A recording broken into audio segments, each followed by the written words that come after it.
Bonjour. Alors, je suis pas super en forme parce que je me suis fait mal au dos, parce que j'ai oublié de m'occuper un petit peu de moi, je crois, ces jours derniers. Et donc, mon corps me rappelait à l'ordre, donc c'est super. Donc, je sors d'un soin de shiatsu chez mon amie Sylvaine à Revel. Et je pense que ça va me faire beaucoup, beaucoup de bien de m'occuper, de prendre soin un peu aussi de moi. Faut pas que j'oublie. Voilà. Aujourd'hui, je voulais vous parler de psychologie positive. C'est très à la mode, on en parle beaucoup, on voit ça dans les journaux.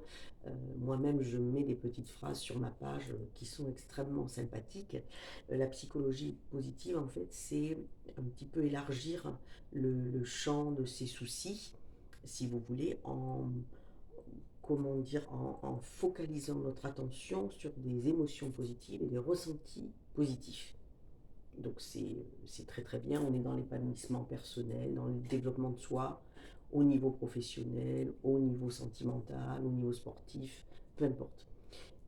Et ça c'est très bien quand on va bien. Voilà. Après, quand on va moins bien, on passe plutôt dans la psychologie de santé positive. C'est-à-dire que là, il va falloir trouver des motivations pour que les gens puissent avoir des ressentis positifs. Donc on va quand même beaucoup plus loin.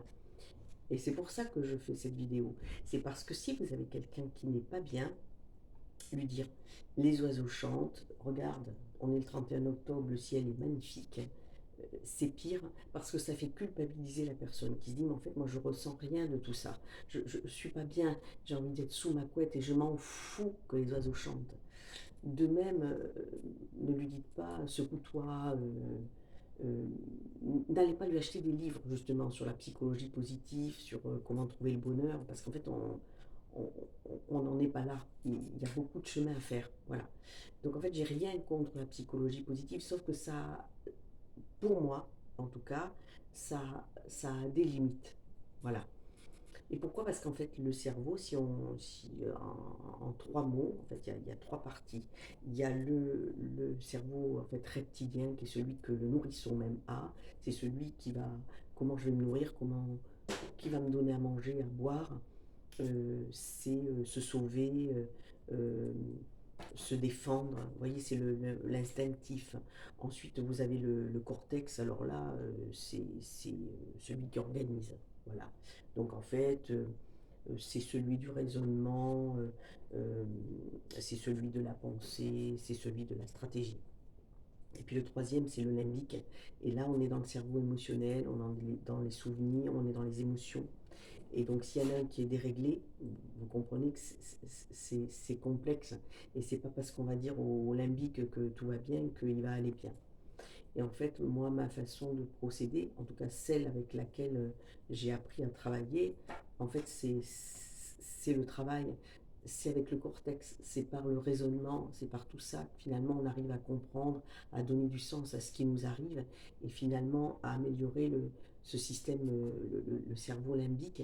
Et puis là, on peut après aller dans la psychologie positive, mais pas tout de suite. Donc pour moi, je suis euh,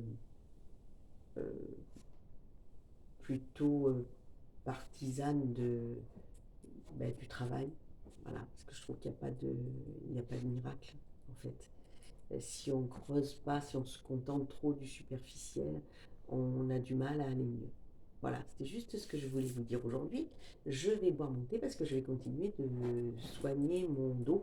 Et j'avais envie de vous montrer parce que hier j'ai reçu des fleurs et ça m'a fait très très plaisir. Donc j'ai été très touchée. Ça n'arrive pas si souvent et donc je suis très très contente. Voilà, vous entendez Père est toujours derrière moi. Ne quitte pas. Bonne journée, à bientôt. Au revoir.